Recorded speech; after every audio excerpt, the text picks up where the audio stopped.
What's going on, everybody? Thanks for tuning in to Voice of Bedlam Live on the All In Sports Talk Network. I'm your host, Andrew Santoro.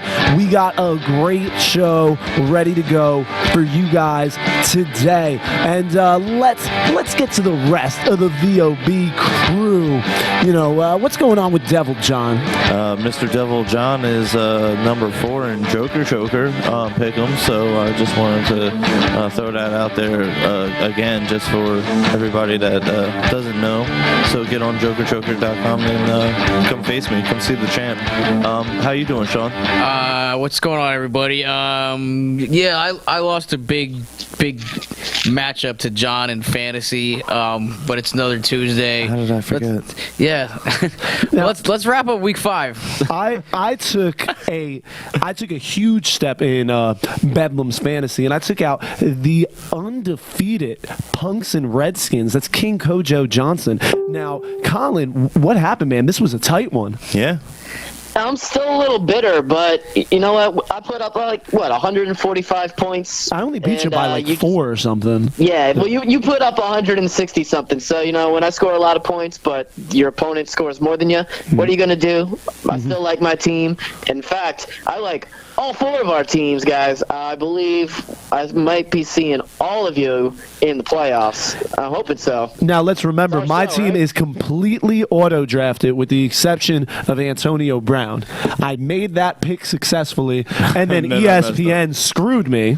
I was talking so much trash on your team, too. Hey, go back to the Mothers episode in the YouTube channel. You guys can see it. See how I come out and I say, look, I'm still going to destroy because I'm just that good of a GM. And the New York Giants should hire me because, let me tell you, I think I can do a little bit better than Jerry Reese. But that's what he thinks, people. But let's talk some football. And why don't we get things moving this week, breaking down the scores.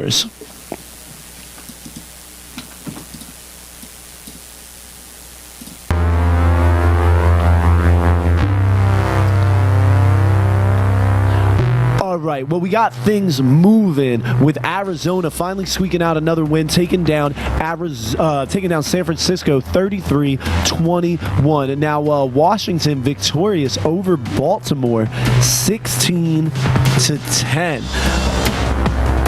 Having some technical difficulties. All right, we got New England on top of Cleveland, 33-13. The return of Tom Brady. Tom Brady shredded these guys. Cleveland never had a chance. We're going to talk a lot about that game. Detroit taking out Philadelphia. Philadelphia no longer in first place of the NFC East. Detroit on top, 24-23. Indy over Chicago, 29-23. Tennessee 30, Miami 17. All right, the Redskins beat the Ravens 16-10. I already said that. All right. Houston, Minnesota. Houston, Minnesota. Minnesota 31-13 over the Texans. 31-13. The Steelers over the Jets. Same score, yeah.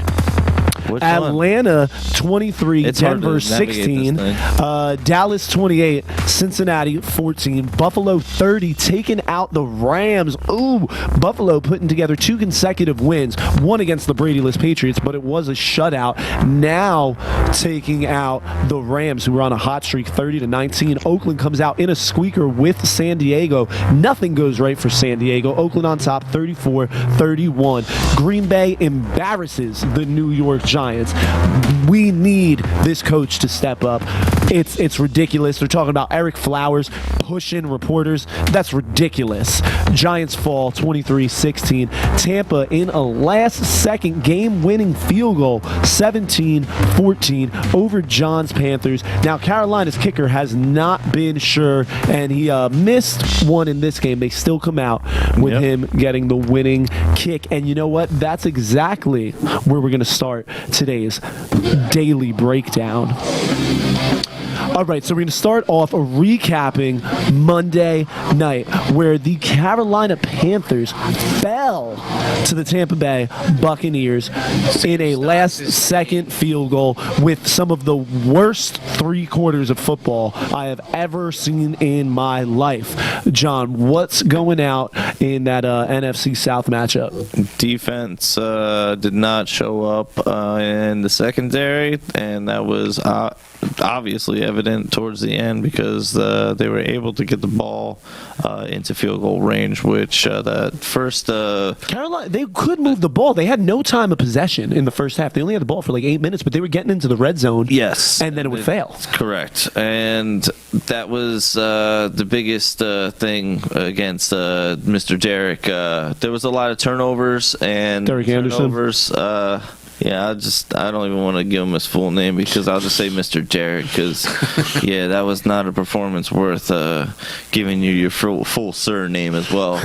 But honestly, without Cam Newton, you see exactly he is the Jenga to that offense. He's that Jenga piece. He's that person that makes it go. And honestly, starting now with a 1-4, it's going to be a hard uphill battle to try to make maybe a wild card slot now. I actually heard something earlier this morning. Get in your mic more, man. I heard something earlier this morning that, and I'm not just making this up. When a team starts 1-4, you have about a 6% chance of making the playoffs. So I mean, yeah, that's only going 0-3 is 2.7. So 1-4, not much different. Not much better. Yeah, I mean your chances get a little bit better, but it's a long shot to say the least. Now, John, Cameron Artis-Payne scored. Did he get the 2 TDs? He got 2 touchdowns. Yeah, with a 4.7 average, 85 yards on 18 carries. He has done a nice little job filling in for Jonathan Stewart. So, has anyone been smart enough to pick up Cameron Artis-Payne in daily or our league? Yes, I dropped him though because Fozzie Whitaker was more getting things done. This is the first game where Cameron Artis-Payne actually got points on the board that were positive because these were his first touchdowns in a sense this season. Now, Fozzie Whitaker only had 5 carries in this game, but he had 45 yards. That's a 9-yard average. Yeah, but last week that flip-flopped. So their tandem is definitely punch with Fozzie because Fozzie can catch, but he can also bruise a little bit. Just not as much as Mike Tolbert because he's obviously the fullback. But when you see those two, you're almost guaranteed there's going to be a punch. There's going to be an ISO. You're gonna get punched in your face straight up the gut. But if you see Cameron, he's more outside the tackle running back. So Jonathan Stewart's going to be having a hard time fighting for his job back, I should say, if Cameron keeps up this momentum now. But is he a rookie? Yes, he is. But this is the first game where he's shown up. Yeah, I mean, Jonathan Cameron Artis-Payne? And in my opinion, no, this is his second year. He didn't touch no balls last year. Coming out of Auburn, he didn't touch no game balls last year. So he's basically when Jonathan fresh. Stewart was hurt last year, he came on and played a couple of games because I remember I picked him up for the fantasy playoffs as a Jonathan Stewart owner last year. But this is he's getting more work this year, obviously with Stewart out. But so is he kind of the first rodeo? But he's starting to pick up on the game. Is he the next man up then for when Jonathan Stewart, who is an older player, maybe hangs up his cleats? Absolutely, I think that's the idea. So? But let's talk about the wide receivers a little bit because Anderson has a little bit of chemistry going on with Greg Olsen. Olsen putting a little bit 188 yards, crazy. 188 yards this week. Just a little bit of chemistry. Or 181 with a 20-yard average and a long of 9 receptions. His best statistical game of the year coming without Cam Newton. Now, his best game before this was last week, but still only putting up 76 yards, 2 touchdowns on the year. you guys want to talk about the other side of the ball, the team that actually won the game in the Tampa Bay Buccaneers. Now, Tampa Bay playing a little bit, down a couple people. They got a lot of injuries going on. Jameis Winston, I mean, he seems to be growing nice as a quarterback. I like seeing him step in the pocket. He's a big guy. He seems like he can let people go over top of him, be elusive enough, which a lot of people were worried about with him coming out of college. Now, he went 18 for 30 with 1 touchdown, 219 yards. Colin, what are you thinking about Jameis Winston? He's kind of regressed a little bit this year. I mean, his weapons haven't really changed. He lost to Ferry Jenkins, but Vincent Jackson has been declining. He can't, for the life of him, keep a running back healthy. Poor Doug Martin, and now Charles Sims was placed on the IR. Yep. So his decision-making is definitely taking a turn for the worse, but there's a lot of other problems going on there with the Bucs offense, so you can't blame it all on him. What's crazy, I don't know if you guys saw this, Jacquizz Rodgers, the guy was filling in for Doug Martin. The Bucs had 13. They gave the ball to him 13 times in the first quarter. Yeah, 30 times overall. That's insane. 30 carries. That's unprecedented. He did have a 100-yard game. You heard about? Yeah, but it was only a 3.4 average. Yeah, that's crazy though. But what was the last time you saw a running back that got 30 carries in a game? The Cowboys. Probably DeMarco Murray. Yeah, DeMarco Murray. That actually makes a lot of sense. But that's crazy though. Because they were exploiting the aggressiveness of the linebackers. There's one thing that Luke has as a downfall is that he's aggressive on plays. And once he's taken out of the play, there's not too many playmakers outside that can really stop it. No, and the Buccaneers attacked that Carolina front seven, and they attacked it early and often. I mean, 13 carries in the first quarter that's unprecedented. Now let's move here in a little different direction. Talk about the NFC East. We were talking about DeMarco Murray, going to transition over to Ezekiel Elliott and these Cowboys, man, taking down the Bengals 28-14. Cincinnati's points really coming in dead time, all in the fourth quarter. The Dallas defense shutting out the Bengals for 3 quarters of play. Dak Prescott is still doing everything right. 18 for 24, 227 with a touchdown. Had his first giveaway, not an interception though. He's still interception free.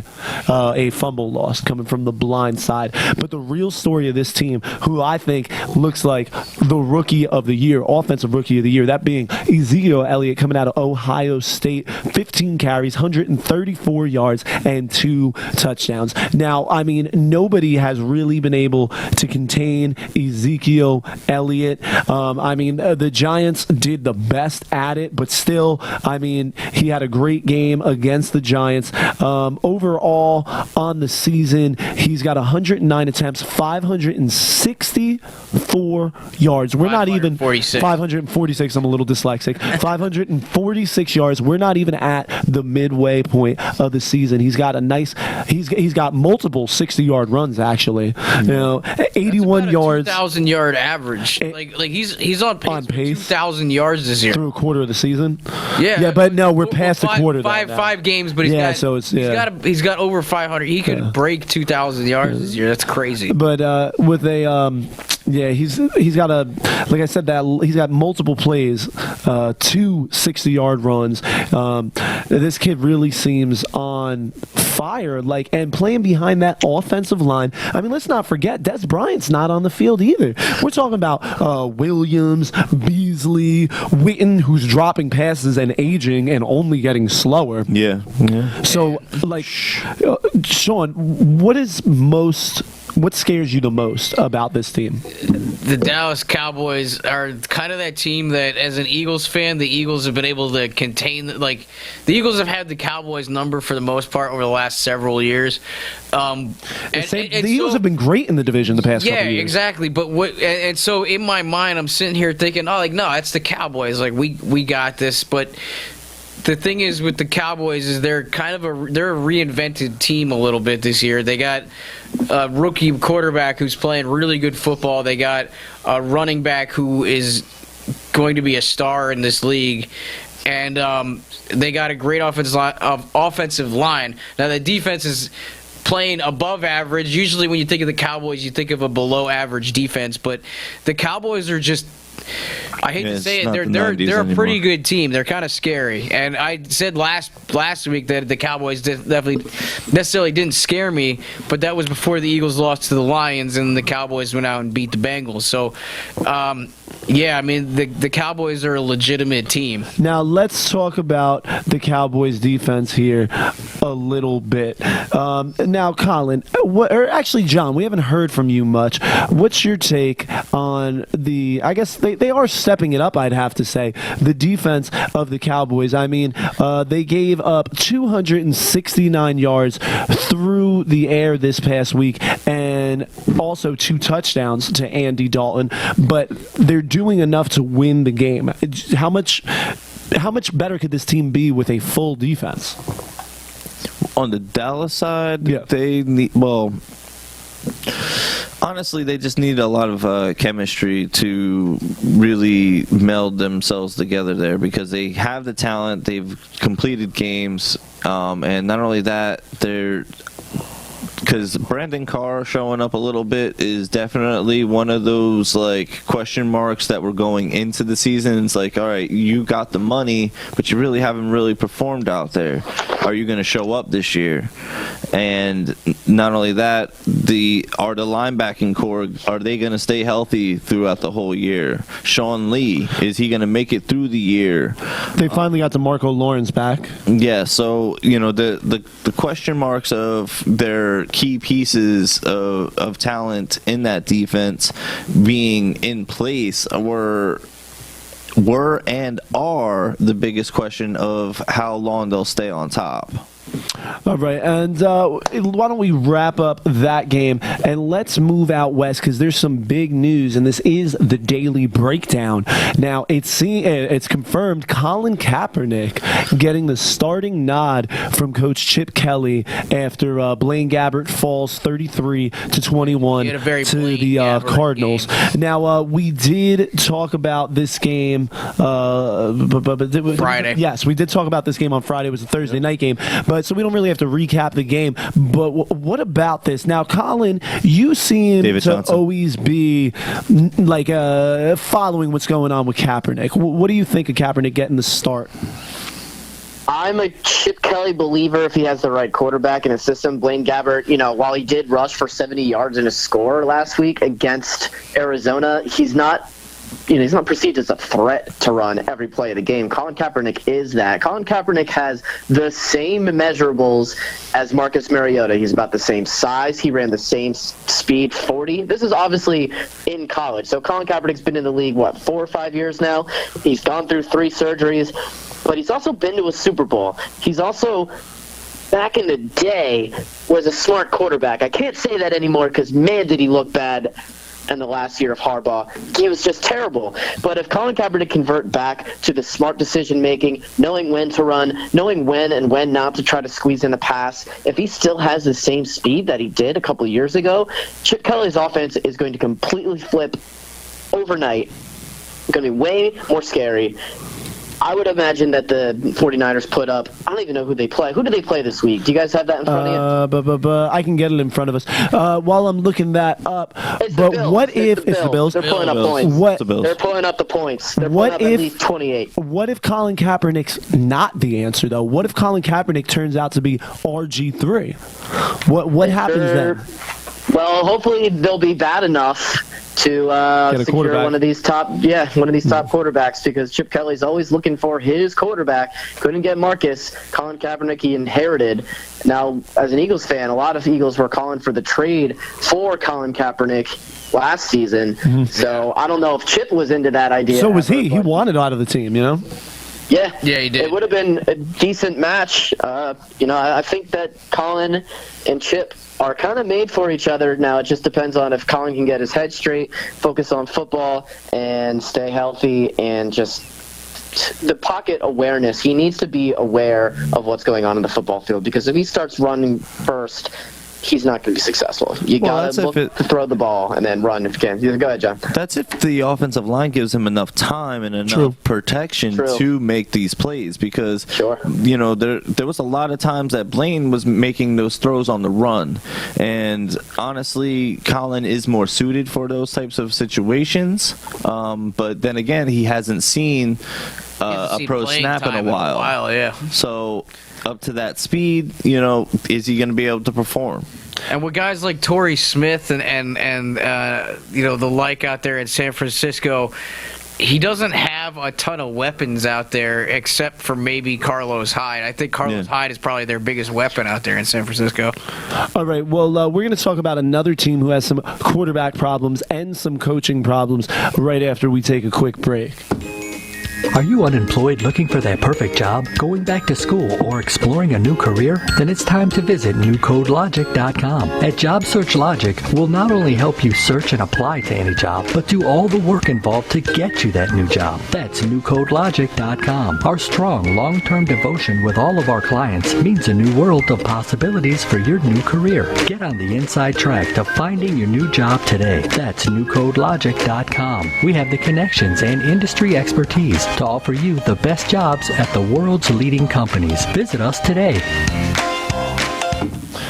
All right, guys, so check out newcodelogic.com and see what they got going on over there. Now. But there's some craziness going on in Denver. Now, Paxton Lynch, rookie, 31st overall, getting his first start, not looking too hot, did throw his first touchdown pass, 23 for 35, 223 yards. And now, Paxton Lynch won't be getting the starting nod next week because it appears if Trevor Siemian, isn't that sad? They're going with Trevor Siemian over Paxton Lynch. Paxton Lynch also had one interception, but the real news here is Gary Kubiak being hospitalized again. Now, let's not forget he had a stroke on the field with the Texans, but then again, like, who wouldn't have a stroke if they were the coach of the Texans? Elway announced that he went to the hospital after the game, and he's got some like serious migraine thing going on, and he's taking the week off and won't be coaching next week. Now, the Denver Broncos also suffered their first loss. They are no longer undefeated. John, what do you think about the Broncos? The Broncos defense is performing like superhumans, and honestly, as always, we found out last year that it doesn't matter. You can bring your grandpa on the field and you can win in a Bronco uniform. Yeah, they didn't win with Lynch, though. No, they didn't. What do you think about that Falcons offense? I mean, they were scoring a ton of points. They still put up 23 against that Denver D. Ended up with a win. Yeah, Devontae Freeman getting a rushing touchdown, 88 Coleman yards. Had a couple touchdowns. They have the scariest running backs. No, he didn't. My bad. But Freeman, 23 carries, 88 yards, a touchdown, and Coleman getting 4 receptions, 132 yards, and a touchdown coming from Matt Ryan. I thought he had a touchdown. Yeah, 15 for 28, Matt Ryan, not that great, but honestly, the thing that scares me the most, and because we play them twice, is the running back tandem. They have to be the best. They are the best game changers because Coleman out of the backfield catching is just that's something that you can't mark up on, really. That's why we were confused. Coleman 6 for 31 on the ground and 4 for 132 and a touchdown through the air. What were you saying, Colin? Coleman is just so explosive. Like he really is. He wasn't even supposed to get that many touches. He had the sickle cell trait. Nobody thought that he would be able to touch the ball, 10, 15 times, let alone put up 160 yards in a score in the process. I benched him in fantasy, I'll tell you that. I also had him on my bench, but it didn't matter because I beat you anyway. Sorry, bro. A house in turmoil. I know, right? It's like, me and Kondo live in the same house. I could talk much trash. That's true. Very true, very true. But just remember, there's very sharp knives at Thanksgiving. Now, Julio. That's good. Julio Jones not having a 300-yard performance again. No, he didn't. No.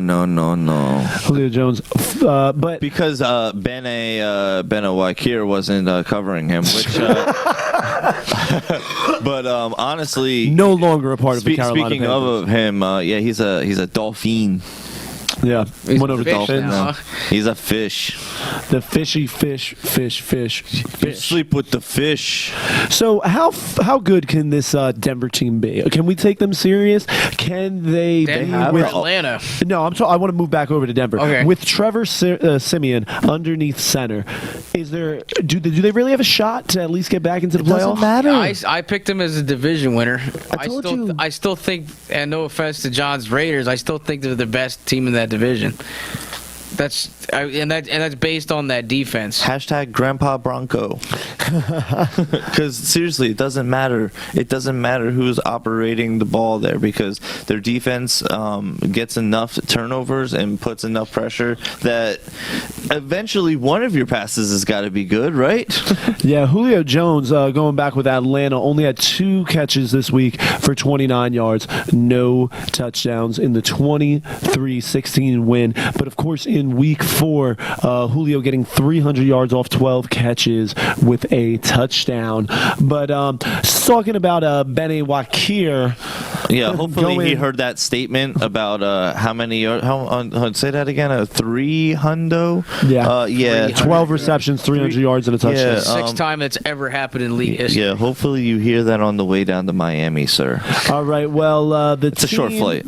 Not that he dressed or anything, but Miami did fall to Tennessee. Tennessee finally getting a win, 30-17 over Miami. So Miami is just completely dead. Well, They're in the AFC. Is that Tennessee's first win of the year, or is that their second? Did they win week 4 as well? Yeah, they're 2-3. Yeah, 2-3, okay. yeah. So they started off 0-3, now to 2-3 with back-to-back wins. Colin, what do you think of the Titans?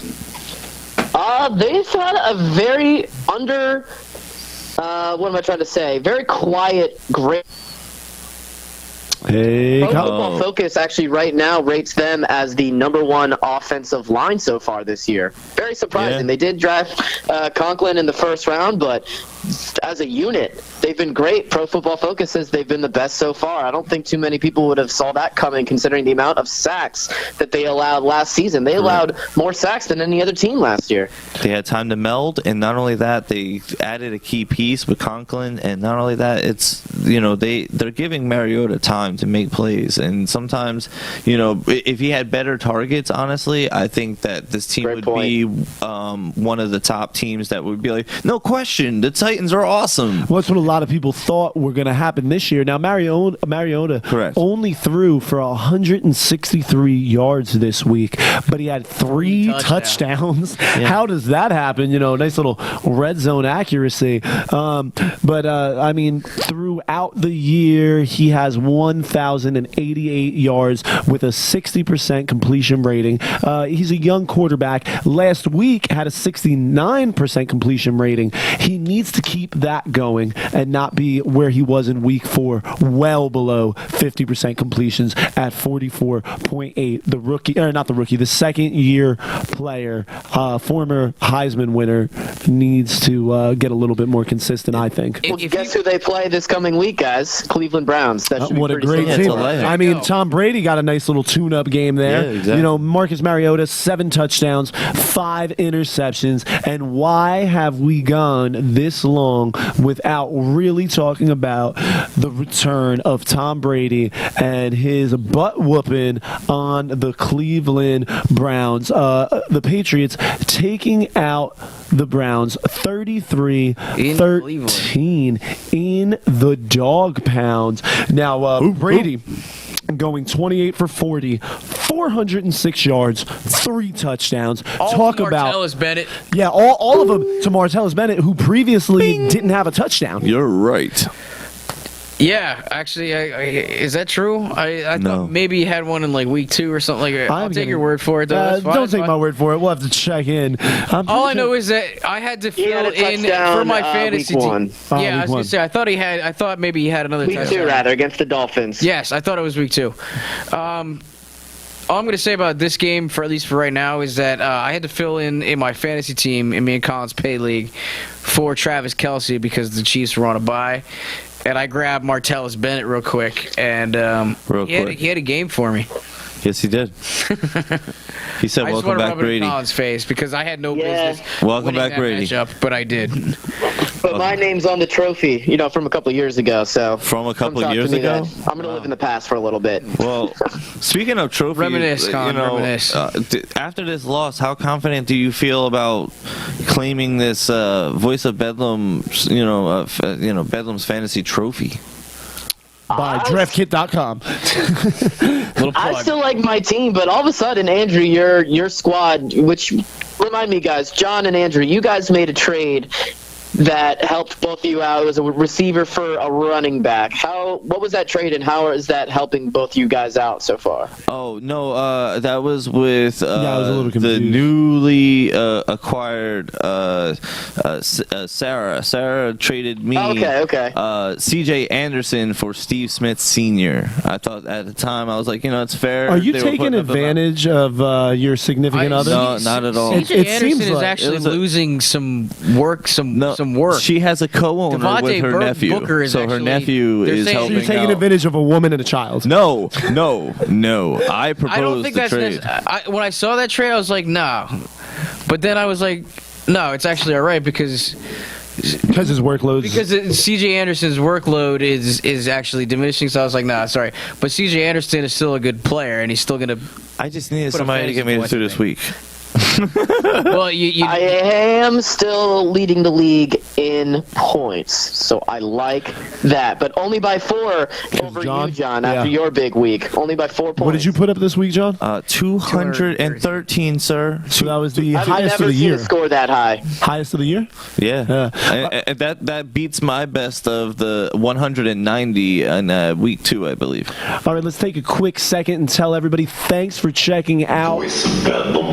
I'm your host, Andrew Santoro. You're listening to us on the All In Sports Talk Network, or maybe we're in the future, or I guess we'd be back in the past, and you're listening to us on a podcast at over at iTunes, Stitcher, Podbean, Google Play Music, YouTube. You guys can find us anywhere. We're always posting stuff at it. VoiceOfBedlam.com. And voiceofbedlam.com, Share it with where your friends. the blog is. Go over there, check it out. Colin did an awesome article last week. Share it with your friends. Go there and check out, his weeks for greatest moments over at voiceofbedlam.com. Subscribe and share it with your friends. Absolutely.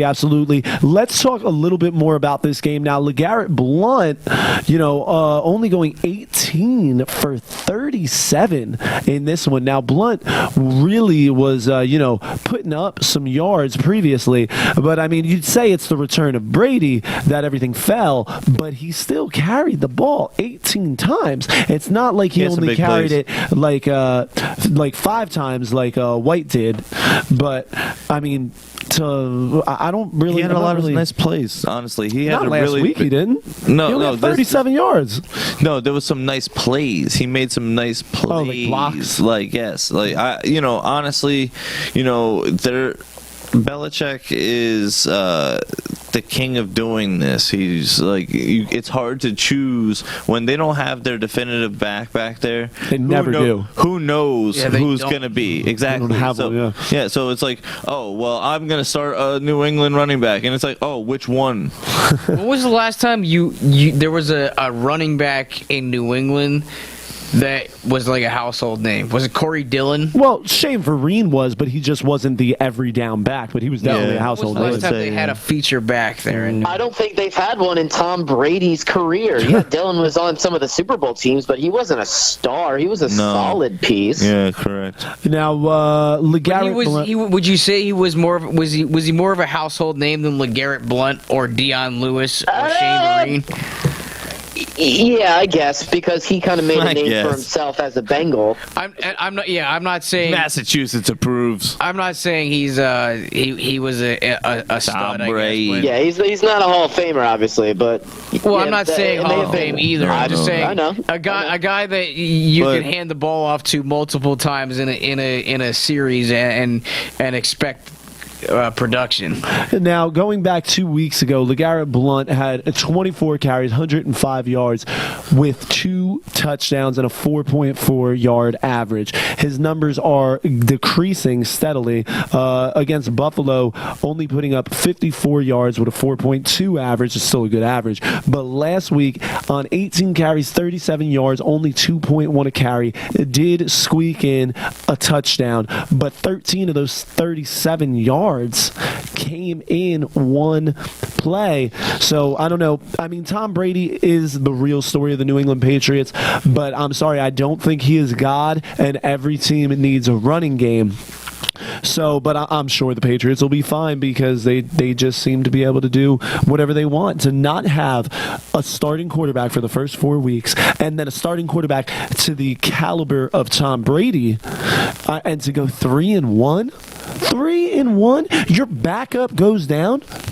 And what's his name? Brissett comes in, wins it, gets destroyed by Buffalo the following week. Buffalo wins a couple games, too. Yeah, exactly. So I just don't know. Are the Patriots unstoppable, and will they win the Super Bowl, Colin? Sean, who? Yeah, go ahead, Sean. All right, I was just going to say, I mean... You got to get in your mic, though. Even with the way they played... All right, yeah, no, I'm contradicting myself. With the way they played without Brady, and now Brady coming back and taking over the helm, I mean, is there really a question they'll be there in the end again for the AFC Championship? There never really is when it's Belichick and Brady there. They find ways to win, guys. Yeah, exactly. With or without Tom Brady now, they've proven that they can find ways to win. Oh, absolutely. Belichick is just a mad man. He's a mad scientist. He makes good potions, though. Absolutely. I mean, let's not forget Belichick, the coach of the, Crunch Bunch New York Giants, LT, Harry Carson. That's where you got to start. And he was also a member of the Browns. And yeah, but that was he screwed the Browns. God, you got anything on the Patriots? all I can do is echo the sentiment that Bill Belichick is absolutely a mad scientist. If there is one weakness on your squad, then he's going to exploit that with what he knows that he has.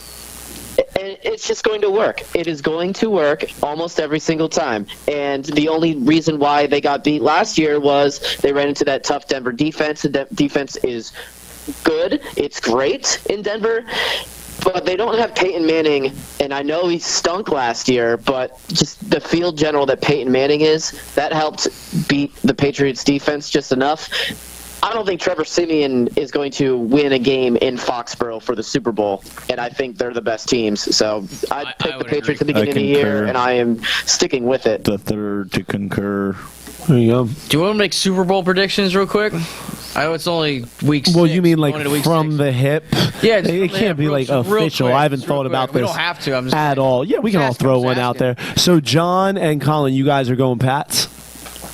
Raiders. Go ahead, John. Raiders, Ravens. Ravens, John is. Okay. That's two AFC teams, though. Going to in the AFC, and then the NFC will be the Cardinals versus the Packers. I think the Packers. The Cardinals? The Cardinals? They have like, how many wins do the Cardinals have? They're 2 and 3. 2 and 3. Yes. It depends on Carson Palmer's arm. Correct. Is he done or not? I think he's done. But David Johnson, I think the Cardinals is a are heck done. of a back, and I think the Cardinals are still a good football team, but that West is unclear who's going to win. Honestly, in my opinion, but that's agreed. Do you guys want to hear a real outlier? Since this is just from the hip, even though they just got the snot kicked out of them by Buffalo. Giants. Even though they just got the snot kicked out of them by Buffalo. Let's kick it. Maybe they won't win, but the Rams will be in the championship game. Mr. I don't believe that myself. No way. I don't believe that myself. No way. I'm just Get out of here. What is against this garbage? Detroit. They'll do it against Detroit. What is this It's garbage? going to be the Rams and Detroit and the Lions are in going the to NFC championship game. You heard it here first. Yep. No, I don't. No, That's like not an true at all. extra insult to Are you going to injury make for a the real one? Eagles You fans. make a real one or no? I can't. I don't know. I haven't thought about this at all. I mean, I'd have to said go you'd with the have to. Patriots or Denver or maybe if the offense keeps things the way it's going, Atlanta. You're just throwing it up to chalk, and I don't want to do that. So maybe I'll say Atlanta. I'll say Pats Vikings. Those Vikings have a real defense, and for some reason, I don't see Sam Bradford making it to a Super Bowl Sam with Bradford's Stephon having Diggs. himself a hell of a season right now. He hasn't thrown an interception yet, and but Nick Foles wasn't throwing interceptions either. What happened to him? The Vikings or the Eagles didn't have the defense that the Vikings Very have. true. Defenses wins championships, Yep. and all Sam Bradford has to do is sit there in the pocket and not throw interceptions, which he's already What are you talking about? His defense is great. Purple rain. Con, that's what he said. do you have a Super Bowl prediction? Yeah. I'm sticking with mine from the beginning of the season. I'll still take the Packers and the Patriots. I've been wanting to see that ever since Aaron Rodgers cemented himself as, the best young quarterback in the absolutely, league. yeah. Yeah, I could. So I'll stick with that as much as I did say that the Vikings will still win the division. I still feel that way. They're good, but give me Aaron Rodgers in the playoffs over Sam Bradford, who's never been there. Well, now, if you want to talk about Aaron Rodgers, that means we got to talk about this disgusting game that took place at Lambeau Field, where the New York Giants once again played like an absolute joke. And once again, it just looks like the coaching stuff is not the coaching stuff. Ben McAdoo does not seem to have control of this team. Ben McAdoo does not seem to have control of this team, especially when you're hearing things about Eric Flowers shoving reporters in the locker room after the game. Now, Odell Beckham behaves himself, gets his first touchdown of the year, goes up. Now, I liked this. Goes up to the net, the kicking net, and hugs it. Hugs it. The kicking net that punched him in the face. I saw that. Goes up to it, makes up hilarious. with the kicking net, and it's like, all right, give him something funny to talk about for once. Everybody will stop hating on you. And then Eric Flowers is pulling an attitude. Eric Flowers having the worst game ever. Go to at Andrew Bedlam. Check out my tweet. Great little meme. Eric Flowers being held back by Rashad Jennings. That was actually Eric Flowers' first game, but being held back by Rashad Jennings. I forget who he's going after, but I put the caption of, my name is Eric Flowers and I hate Eli Manning, because the way Eric Flowers played on Sunday Night Football in a nationally televised game in one of the most historic landmark stadiums in the NFL was disgusting. Makes me sick. Well, I was thinking they were going to put in Will Beatty. It literally. Eric Flowers, you make me sick. What are you going to do? Shove me now? Yeah, I think so. All right, 4 pukers. Yeah. Anywho, but speaking of disgusting, I'm utterly disgusting at this Joker Choker pick'em stuff. So why don't we let people get into next week's picks? All right. We can talk about next week's picks, but we got to talk about the Eagles game too. I was going to say, we're So talking about this. let's break it up. But we got 19 minutes. Terrible. Let's do our Eagles little lost. Joker Choker, and we'll definitely talk about the Eagles. We'll do our little Joker Choker, and we'll recap 19. about the Eagles. So, John, since you brought up this do it. week's Let's do Joker Choker Pro Football Pick'em Poker, why don't you get things moving? Joker. Well, honestly, this week I am going straight with an odd hand. This is last week I got my Kings and my Queens full house, but this week Patriots over the Bengals. So you did get your full house last week. Yes, yes. Kings sir. over Queens. Good picking. That's nice. Good picking. Well done. Yeah, well done. Very nice. I'm surprised you just briefed over that. Oh yeah. I thought you guys saw haven't that. gotten I my jumped hand up to yet. number 4 on the overall, On the overall ranking. Yeah. John going after that prize. I'm going after that, man. So if you think that you can do better than me and get that money, put in go to jokerchoker.com, put in the code BEDAM, Bedlam, BEDLAM. Forget my L there. Because I'm just gonna hand you your L, so don't even show up.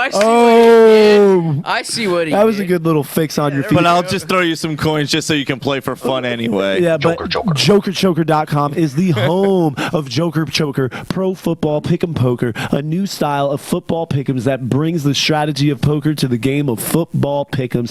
It's free to play and fun. It takes strategy to win. Let's hear about your strategy this week, Sean. Strategy this week is I'm going to go with the Patriots over the Bengals, giving me the 2 of spades. Then the Steelers over the diminishing and just non-existent Dolphins. Oh, wow. Giving me the king of diamonds. Then I'm going with the Lions over the Rams, giving me the 2 of hearts. Dallas Cowboys over the Packers. Oof. Giving me the 2 of clubs. That's kind of believable. I hope it doesn't happen. That's a coin flip. But yeah, that's a coin flip. That was my coin flip. But and then I also have the Cardinals beating the Jets, giving me the king of clubs. So that's a pair of kings.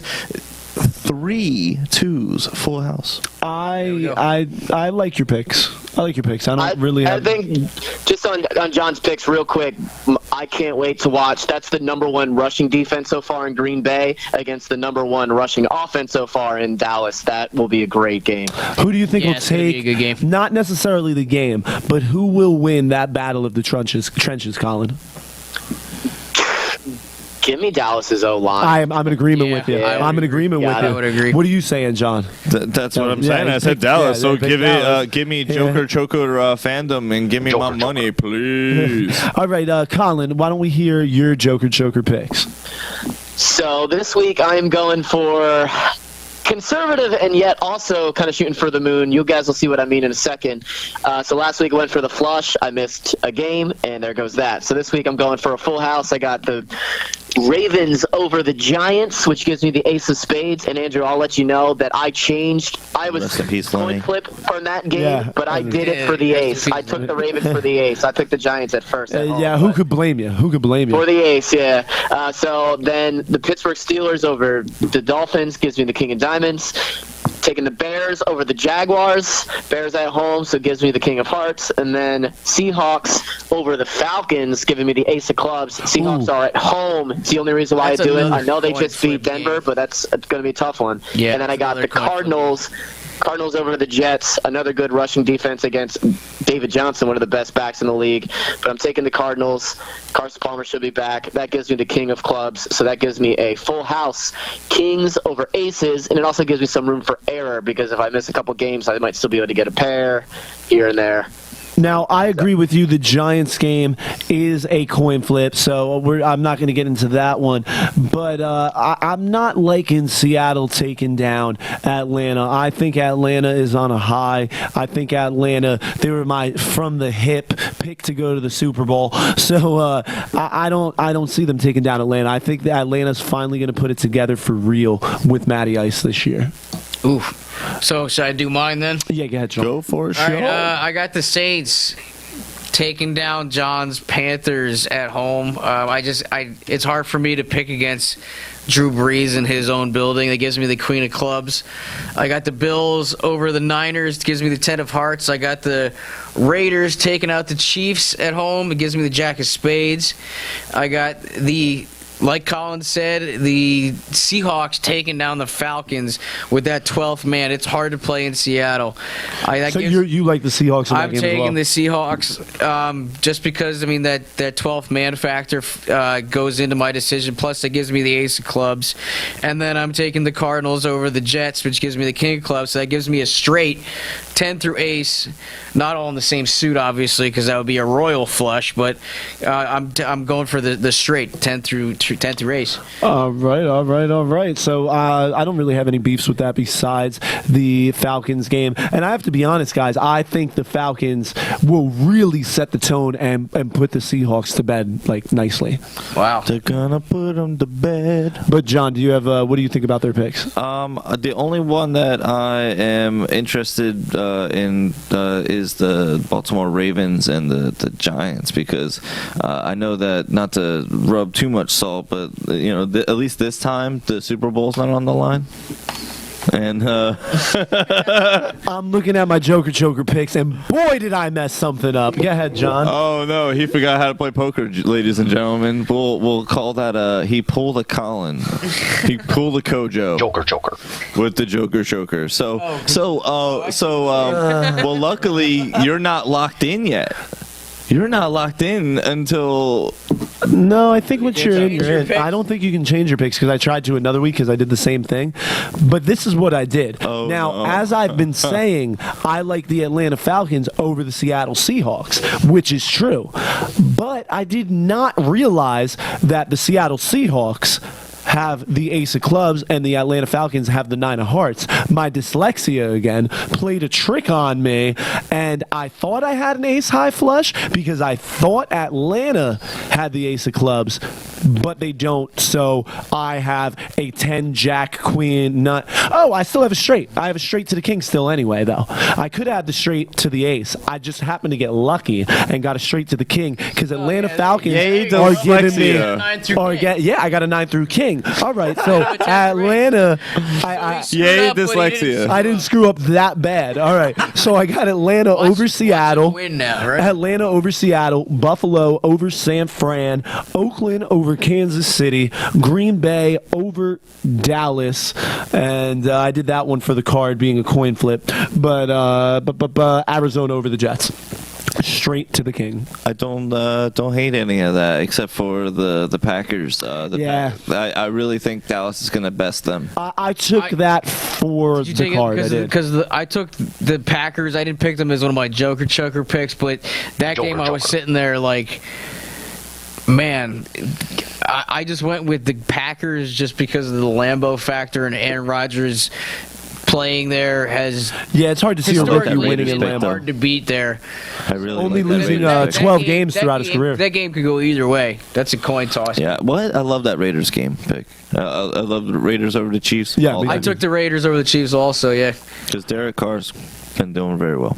All right, so I guess that'll wrap up this week's JokerChoker.com Pro Football Pick'em Poker Picks. Remember to head over to JokerChoker.com, sign up. It'll take you 2 seconds to sign up, but remember, you guys got to put in that promo code Bedlam, BEDLAM. That's just like the show, Bedlam. You'll get a bunch of free coins. You guys can compete to win up to $500, and it's not going to cost you a cent. You get to play some, like 5-card draw or 5-card stud style poker with traditional NFL poker picks, and you're not playing with the spread. I think the poker makes it interesting enough. I think it's great. Also, we also have a great. Do we want to preview this Thursday night game? No, we're going to recap the Eagles real quick. Yeah. All right. So what is going up with the Eagles? The Eagles falling out of first place in the NFC East. Dallas and now in sole position. Philadelphia not looking good off the bye. What's going on, Sean? Well, first off, the defense came out and didn't have any answer for Theo Riddick in that first half.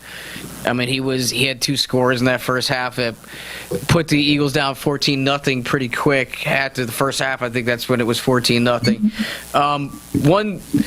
One thing that I will take away from this game, and then I'll get to the rest of what I saw, is that Carson Wentz showed that he can come back and put his team on his back and put up points. The defense ended up showing up in the second half. Carson Wentz actually ended up battling back, and Carson Wentz and the Eagles ended up battling back and taking the lead in that game. But this game was just the story of I don't want to say it. It was choking. I'll say it was choking. It was just a heartbreaking loss. Like, the Eagles had the lead with the ball. I think there was around 4 or 5 minutes left in the game. The Eagles were driving. They were just looking to run the clock out.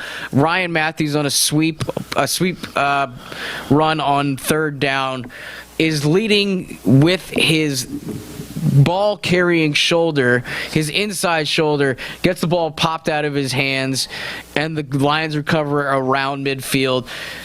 The Lions take the ball down to about the goal line, kick a go-ahead field goal. So then the Eagles get the ball back with about a minute and change left. And I don't get this play calling at all. First down on the 20-ish or so. I think there was a touchback, so it was probably the 20-yard line. 25-yard line.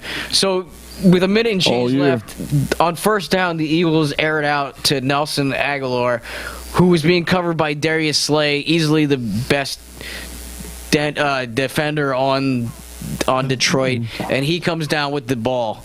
Now, I didn't like that play calling. What happened to the 2-minute drill? What happened to work the sidelines? Mm-hmm. Work the sidelines. Take little chunks out of the field. All you had to do was get into field goal range. That's all you had to do. I know the Eagles didn't have any timeouts, but with a minute and change left and on first down, why are you airing the ball out on first down? That makes absolutely no sense to me. Just let Carson Wentz run his first actual 2-minute drill of his career. Move the ball 40 yards, take up 8 yards at a chunk at a time, and just move the ball down the field until you get into field goal range. Kick the field goal as time expires. It didn't make any sense to me. Colin, I want to hear your take on this. I know you didn't watch much of the game. It's got to be quick, Colin. But what did you see?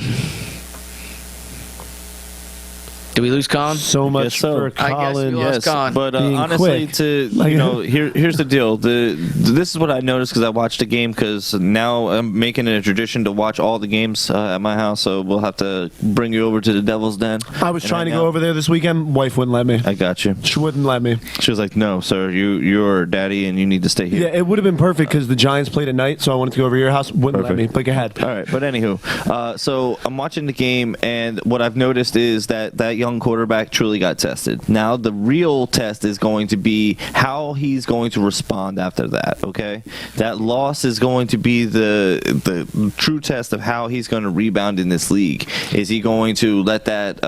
Is he going to wallow in defeat, or is he going to rise to the occasion? He's going to rise to the occasion. I'm going to tell you, and bring this team to the next level. Because with Dak, with the rising Cowboys over there in the division, you have little room for error if you want to stay relevant. You're right. All right, let's real quick. We got the Broncos taking on the San Diego Chargers in San Diego this coming week. Denver Broncos 4-1, Chargers 1-4. Doesn't seem like an exciting game. The only thing that makes it semi-exciting is Trevor Simeon's coming back. Maybe his hand will still be a little messed up and he won't play well. But the real story is the missing of Coach Gary Kubiak to the Broncos. Now, if you're going to be losing your head coach, I would hope it would be against the Chargers or the Browns. And so it seems like the Broncos might be catching a little bit of a break in this one. So does anyone like the Chargers in this game? No, unfortunately, and I'm not even going to try to fight for them, because honestly, Melvin Gordon, he's a good running back, but honestly, 2 touchdowns in the first game. I